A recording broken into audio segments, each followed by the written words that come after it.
prosecutions is quite strict, and one of the things that I know that Honourable Tendai Biti is taking up is to liberalize or widen the powers of the public to take up private prosecution. So that's something that's certainly on the Alliance's agenda. Concerning the need to declare private assets, again, that's something, like I've indicated, that's on the agenda of the opposition and that will be taken seriously in Parliament. But it's incumbent on every citizen, because remember, it's Mr. Mnangagwa himself who indicated that, we are going to declare our assets, but we've never seen them do that. So it's incumbent upon every single citizen to hold the government to account on that issue. If you see someone building a big fat mansion on a mountaintop, and you know that they're a civil servant or they are as a minister, we have to hold them to account. Because if you look at all the contracts, for example, on Covidgate, they tell a big story. If you see some of the cars that are being driven by these ministers and their children, it tells a big story. So it's incumbent upon each and every one of us to hold the government to account on the lifestyles that they hold. And ZIMRA's powers, again, must be strengthened. Again, that's a legislative issue that's on the agenda of the MDC Alliance, that, look, they should take these issues up because that's where the public's money is going. So, indeed, we'll take that issue up because it will go a long way in dealing with the issue of corruption, because that's where our money is. It's in people's private pockets instead of dealing with public utilities. Thank you, Advocate. Yes, Black. Yes, I just wanted to choose them. They're on strike, and yesterday they were demonstrating in front of luxurious cars that were bought for the Health Services Board. So, in terms of, as the MDC, how do you look at it? And also on record, the spokesperson of President Emmerson Mnangagwa said that the strengthened lockdown that was happening over the past 2 days was because of a security threat that was imminent, and that they were responding to it. Rather, it had really nothing to do with COVID-19 in his statement. So, what is your reaction to it? Thank you so much. I'll take those questions in turn. You've raised two. I'll deal with the first one. The question of the strike by the nurses and the doctors, particularly the one that happened at Parinyatwa yesterday, and I think there's been another one today at UBH. That is the exact expression of the corruption crisis that I speak to. You can't have a situation where Obadiah Moyo for the last 2-3 weeks has been exposed for facilitating corruption, and yet that very same health minister is failing to pay the frontline workers in the COVID-19 fight. What that shows us is that the very human cost of corruption is on our doorstep. You then see the cars that are being bought by the Health Services Board. Again, that corruption finds expression in the poor priorities of these parastatals and public bodies. Instead of paying services, instead of paying health workers, instead of putting the money where it matters most towards public services that would benefit the public, they're putting the money into their own pockets. It's the elites that are being served by the money that should benefit us. And we speak strongly against that as the MDC Alliance. And what we're saying is that ZAC should be in the forefront of investigating that. They do absolutely nothing. They watch the sort of corruption and they do nothing about it. So we take strong exception to that, and we call upon ZAC to act. Secondly, on the question of the security threats, we say that, again, this is the distraction.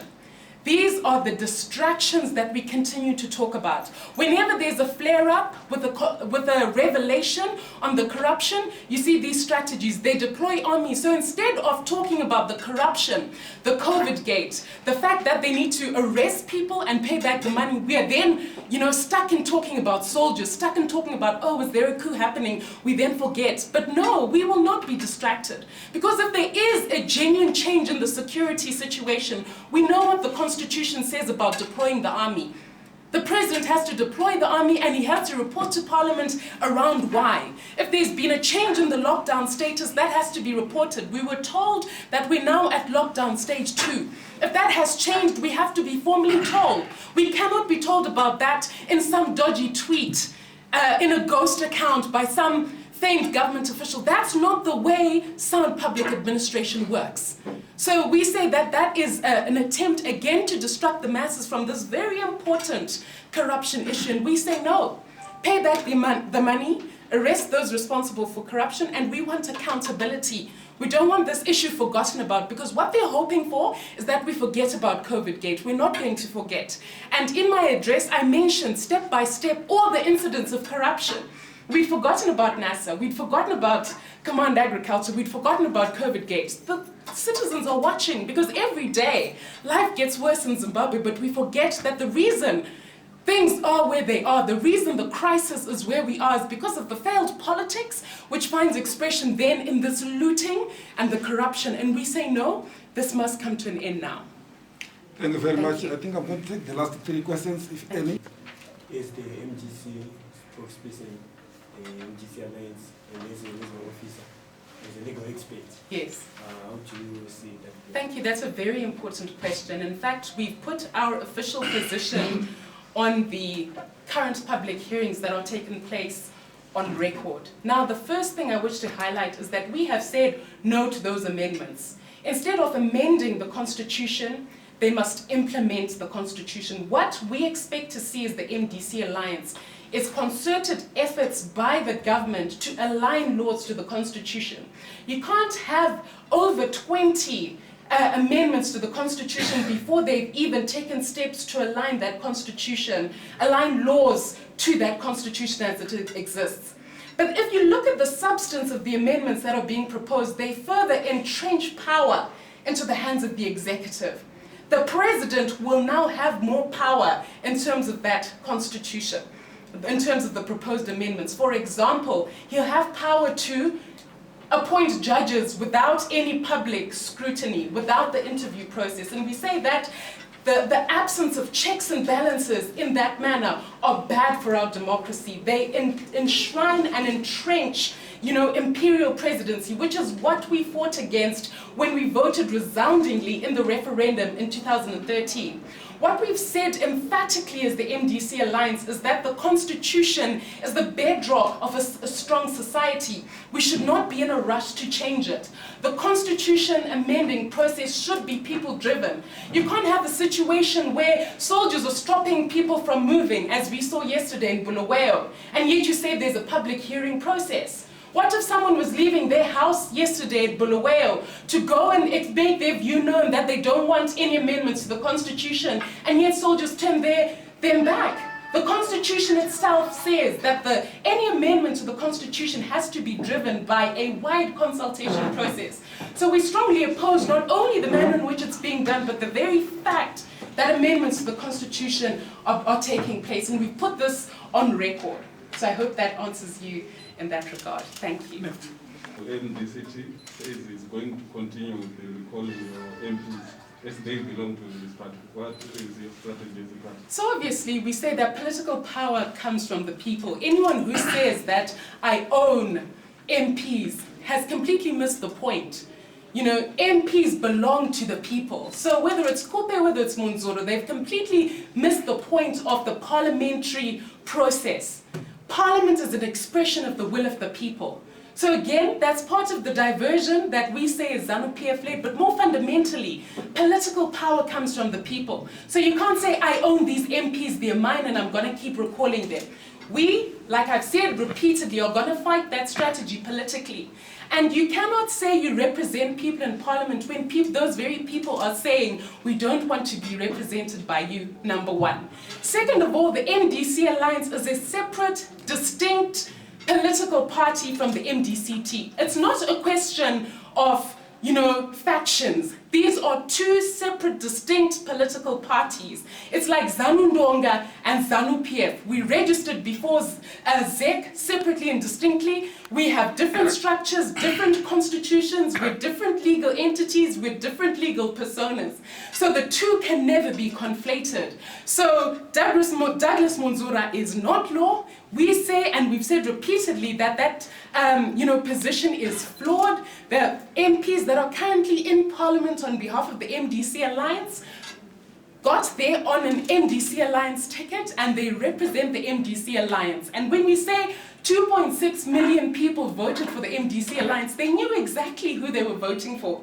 They weren't confused. Everyone went to the ballot box, and they had the option to vote for one party, the MDCT, and another party, the MDC Alliance. They chose decisively for the MDC Alliance.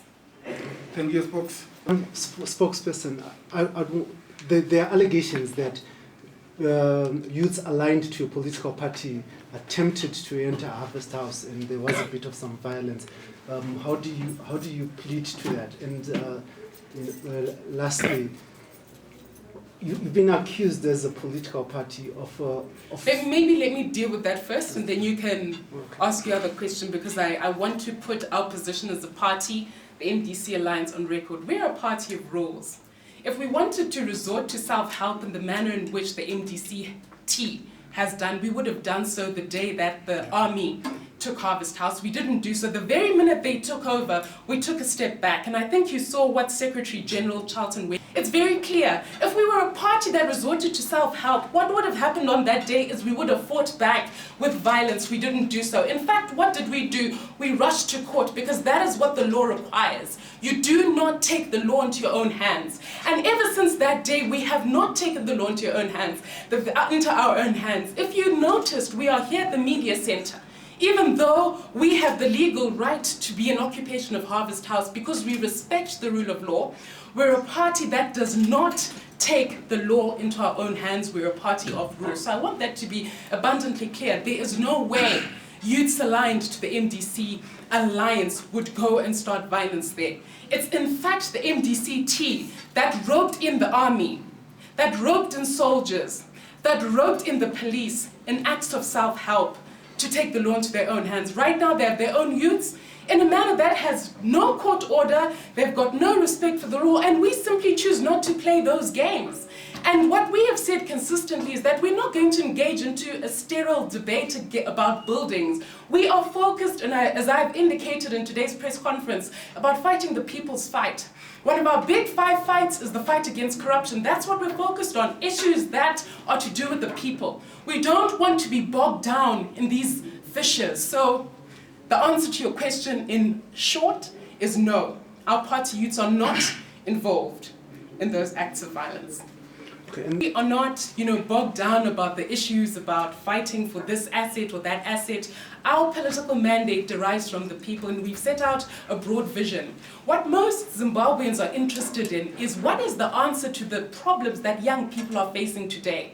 What solutions do you have for the next generation? If you ask most Zimbabweans, they're not really interested in, a fight between Douglas Monzora or what, this or other personality is saying. And that is what we are focused on as a political party. So when you ask us what solutions do we have, it's the solutions that the people want about solving Zimbabwe's problems that we are focused on. Blessed. And if you look at the entirety of my statement today, that's what we've been focused on. What is best for Zimbabwe? We're not interested in power for power's own sake, which are the solutions that the Monzoras, the coupes are after.